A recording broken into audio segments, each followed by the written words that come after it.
अभ्यास 7A। निम्नलिखित शब्दों में से उपयुक्त शब्द चुनकर रिक्त स्थानों की पूर्ति कीजिए। असंख्य, एक और वक्र। समतल में स्थित दो बिंदुओं से होकर रेखा खींची जा सकती है। जैसे ये दो बिंदु हैं हमारे, एक और ये दो। अब इन दो बिंदुओं से होकर जो रेखा खींची जा सकती है वो केवल एक ही रेखा खींची जा सकती है, यानी हमारा आंसर हो जाएगा यहाँ पर एक।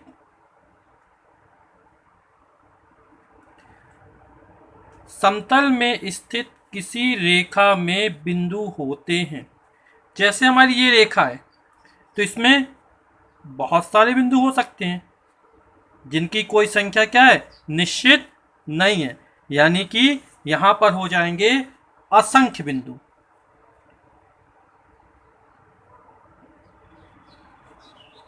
अनंत, इन्फिनिटी। गोले का तल होता है, तो गोला आप लोगों ने देखा होगा, तो जो गोले का तल होता है वो हमारा वक्र तल होता है। तल हमारे दो प्रकार के होते हैं, समतल और वक्र तल। जैसे एक कागज है हमारा, समतल है। किताब की जो सतह होती है वो भी कैसी होती है, समतल होती है। समतल में स्थित एक बिंदु से होकर रेखाएं खींची जा सकती हैं। जैसे हमारा एक बिंदु ये है, अब इससे रेखाएं खींचनी है, तो एक रेखा हमारी ये चली गई, दूसरी रेखा हमारी ये चली गई, तीसरी रेखा हमारी ये चली गई। इस तरह हम बहुत सारी रेखाएं खींच सकते हैं जिनकी कोई संख्या निश्चित नहीं है, यानी कि समतल में स्थित किसी एक बिंदु से असंख्य या अनंत रेखाएं खींची जा सकती हैं। तो यहां पर इसका उत्तर हो जाएगा असंख्य। निम्नलिखित कथनों में सही कथन के सामने कोष्टक में सही तथा गलत कथन के सामने क्रॉस चिन्ह यानी गलत का निशान लगाना है। कागज का तल समतल है, अभी हाल चर्चा की है ना, ये तल कैसा है, समतल है। जैसे हम ये गिलास ले लें, है ना, तो गिलास की ये जो सतह है वो कैसी है, वक्र तल है। और जब इस सतह की बात करें तो ये हमारी कैसी है, समतल है, प्लेन सरफेस, समतल। और ये कैसी है, वक्र तल। इसी तरह स्केच की बात करें, ये हमारा ये जो यहाँ सतह है, ये वाली सतह, ये हमारी कैसी है, वक्र तल। और जब यहाँ पर देखेंगे तो ये हमारा कैसा है, समतल। जैसे ये मोबाइल है तो यहाँ पर ये जो सतह है वो कैसी है, समतल है, प्लेन है ना। और यहाँ पर ये हल्का सा मुड़ना चालू हो गया तो ये वक्र सतह हो गई। इसी तरह ये पेन है, ये क्या है, वक्र तल है। तो कागज का तल समतल है, हमारा बिल्कुल सही है।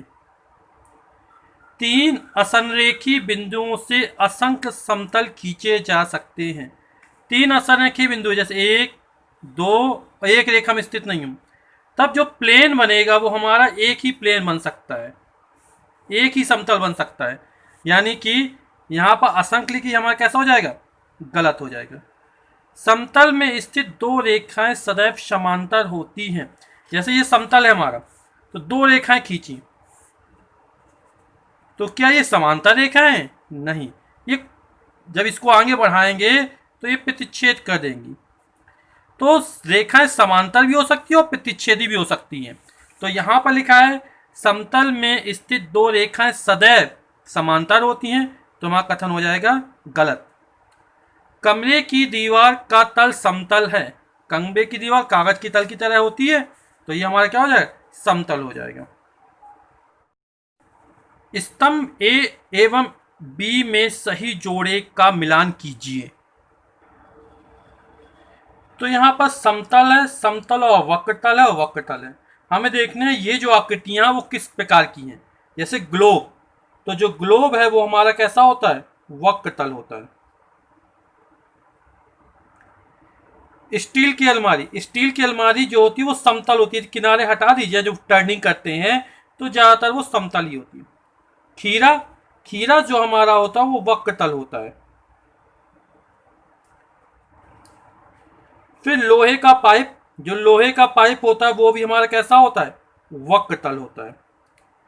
शंकु, शंकु जब हम बनाते हैं तो इस तरह की आकृति होती है। तो ये नीचे का जो सिरा होता है वो समतल होता है, ये बाकी पूरा वक्रतल होता है। तो जो शंकु होता है वो समतल और वक्रतल दोनों के एग्जाम्पल में आता है।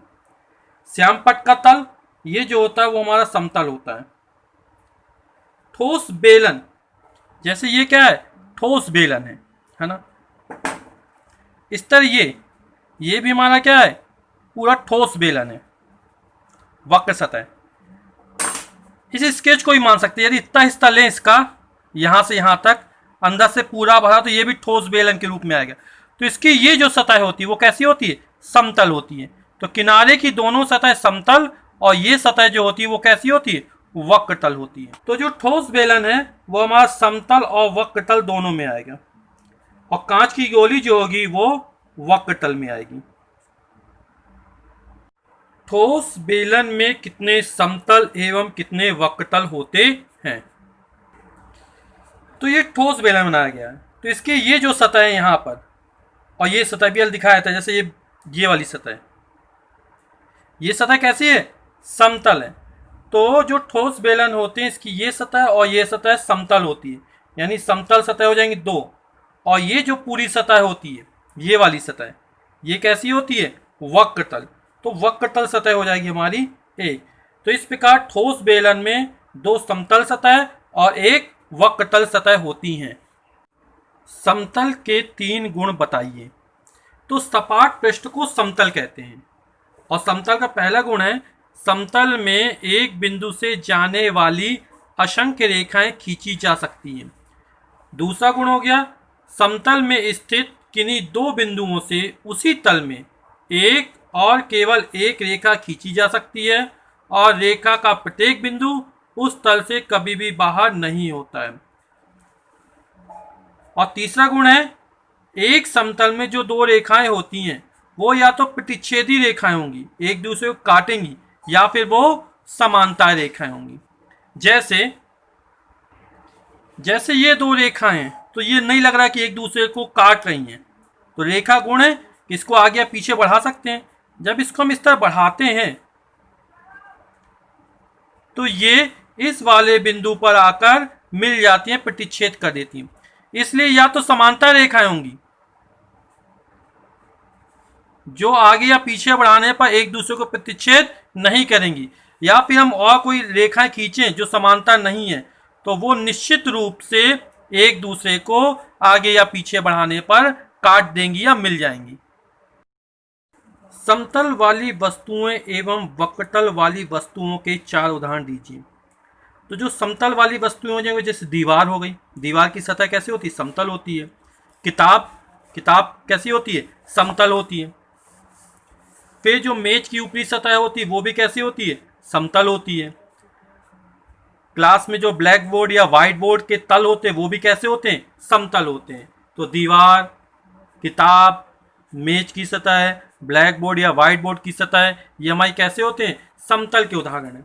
अब वक्रतल के उदाहरण में चलें तो जो बेलन या तार होते हैं वो वक्रतल होते हैं। कांच की गोलियां वक्रतल होती हैं।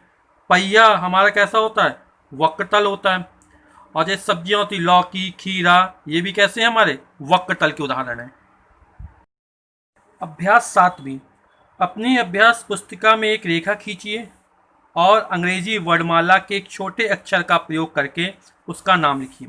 तो जैसे हमने ये एक रेखा खींच दी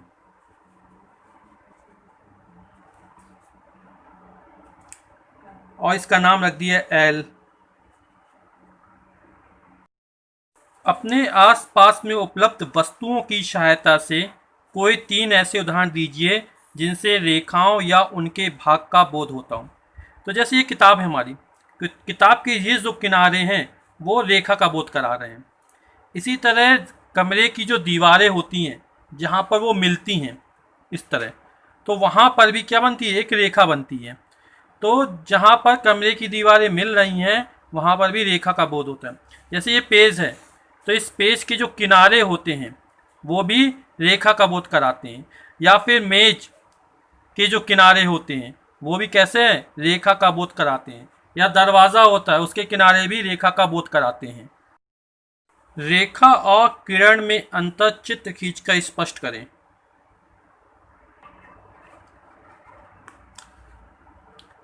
तो जैसे ये किरण है और ये रेखा, तो रेखा का दोनों दिशाओं में विस्तार अपरिमित होता है, लेकिन किरण का एक ही दिशा में विस्तार अपरिमित होता है।